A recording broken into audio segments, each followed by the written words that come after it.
I carabinieri di Agrigento hanno arrestato in flagranza di reato un piromane di 45 anni pizzicato mentre appiccava le fiamme su un fondo agricolo a Naro. Beccato dai carabinieri ha anche tentato la fuga a piedi ma è stato subito raggiunto e bloccato. Aveva addirittura con sé una bomboletta a gas.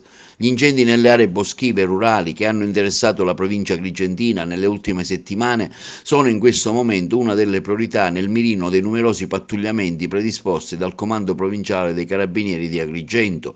È proprio durante uno di questi servizi dedicati alla prevenzione degli incendi di natura dolosa che una pattuglia della stazione dei Carabinieri di Naro, in provincia di Agrigento, si è imbattuta nelle ultime ore in un piromane che aveva appiccato le fiamme a delle sterpaglie utilizzando una fiamma libera a pressione diretta alimentata da una piccola bombola a gas, facendo così divampare di fatto un incendio lungo il margine della strada comunale adiacente al locale cimitero. Le fiamme subito propagate si sono estese per circa 60 metri in un fondo agricolo.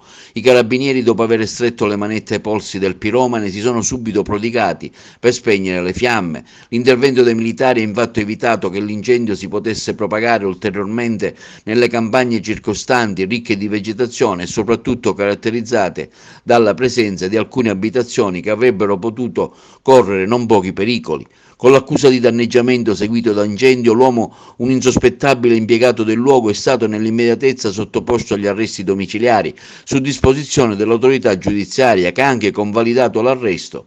Rimane ancora però da capire e chiarire il movente dell'episodio.